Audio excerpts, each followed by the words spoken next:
Grand Matin Sud Radio, 7h-9h, Jean-Jacques Bourdin. La colère des taxis et notamment des artisans taxi. Je suis avec Bernard Crébassa, qui est président de la Fédération nationale des artisans du taxi. Bonjour.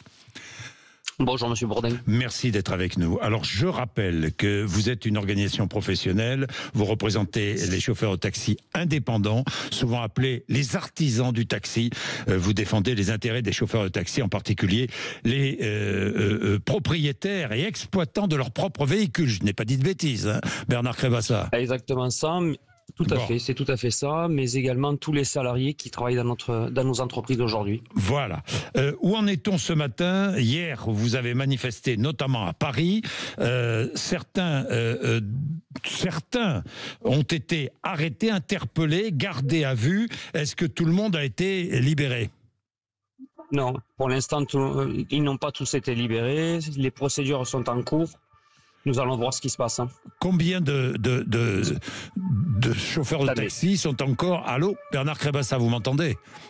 Oui, excusez-moi, la police qui passe à côté. Oui, ça arrive. Bernard Crébassa, combien de chauffeurs de taxi sont encore en garde à vue ce matin-là? Pour l'instant, encore 64 personnes sont en garde à vue. Toujours en garde à vue, 64 personnes. Oui. Bien. Oui. Qu'allez-vous faire dans les heures qui viennent? Ensuite, je reviendrai sur le fond et sur ce que vous demandez. Mais qu'allez-vous faire dans les heures qui viennent? La première des choses, faire en sorte que nos collègues puissent être libérés et revenir avec nous. Ok. C'est la priorité. Ensuite. La deuxième priorité, c'est comptabiliser nos collègues, voir qui sont en train d'arriver sur Paris et qui se mobilisent également sur Pau, puisque nous avons aussi une forte présence de la profession sur Paris.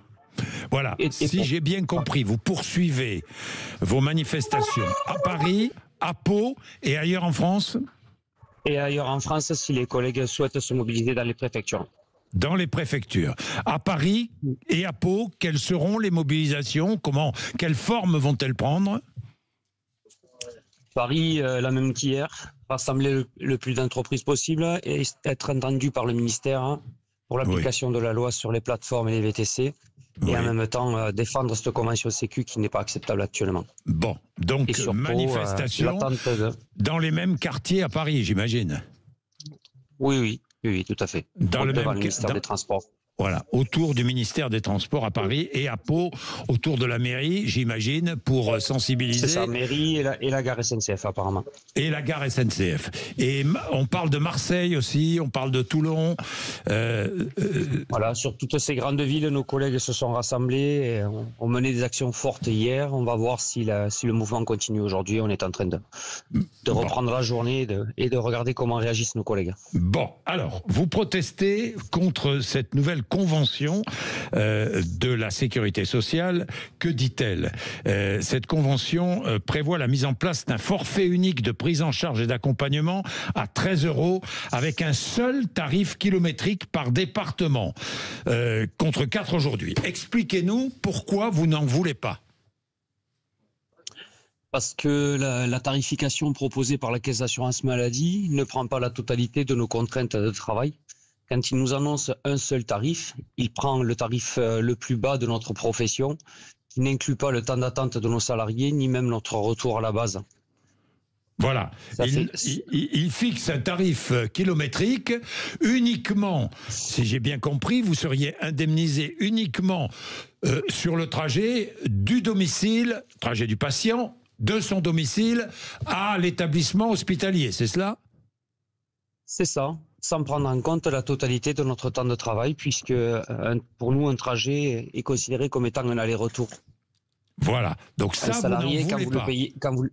Ben non. Quand nous travaillons ou quand nous faisons travailler un de nos salariés, on le paye pour la totalité de son temps de travail, pas pour la moitié de son temps. Pas pour la moitié de son temps. Ça, vous n'en voulez pas. Vous voulez quoi aujourd'hui? On veut revenir autour de la table pour discuter et trouver les tarifs cohérents pour l'ensemble de nos entreprises. Voilà. Parce qu'il y a, c'est ce que dit la sécurité sociale, hein, il y a aujourd'hui un déficit de la sécurité sociale concernant les transports de malades qui atteint plus de 6 milliards d'euros, qui a atteint plus de 6 milliards d'euros, 6 milliards 7 en 2024, dont 3 milliards pour les taxis conventionnés. Une augmentation de ce déficit de 45% depuis 2019. Pourquoi ? La désorganisation du système de santé en France. La réponse, vous l'avez là. Aujourd'hui, nous amenons des assurés faire plusieurs consultations sur des jours différents pour le même pathologie, pour le même suivi, parce que l'établissement est incapable d'organiser le suivi des soins. Oui. Vous montez un assuré faire des analyses, le lendemain il vient faire la radio, le troisième jour il va voir le médecin. Oui. Si la caisse d'assurance maladie et les différents prescripteurs étaient mieux organisés, on n'en serait pas à 3 déplacements pour un seul rendez-vous. Oui, je comprends. Bon, tout cela, vous voulez, ce matin, vous dites sur Sud Radio, nous voulons discuter avec la Caisse nationale d'assurance maladie. On est d'accord? C'est ça, et nous pensons qu'il y a d'autres mesures à mettre en place avant d'en arriver là. Et le transport partagé n'a jamais posé de problème tel qu'il a été annoncé parfois. Voilà, vous voulez le transport partagé, vous n'êtes pas contre, hein? Bien entendu, ça va dans l'intérêt de tous. Bien sûr, bien sûr. En ce qui concerne la concurrence des VTC, que demandez-vous? L'application de la loi. Nous avons une loi qui est sortie en 2014 et aujourd'hui, nous avons des administrations qui nous promènent et qui nous disent on va réfléchir, on va voir ce qu'on peut faire. En 2014, un texte est sorti, le rapport est venu, la réservation préalable des entreprises de taxi et de VTC. On doit avoir un ticket de réservation. Il est impossible qu'un VTC maraude librement dans la ville. Il doit circuler sur réservation et c'est pas du tout appliqué à ce jour. Personne ne contrôle. Il n'y a pas d'effectif de sécurité qui puisse contrôler la façon de travailler de ces entreprises. Oui, je comprends. C'est aussi... La maraude électronique est référencée sur des bases de données nationales. Personne ne les contrôle.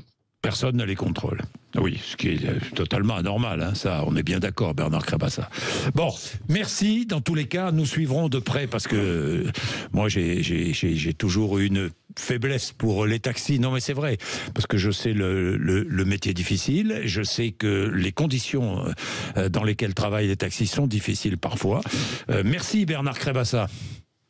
Merci à vous. Merci à vous. Il est 7h49. Françoise Degois.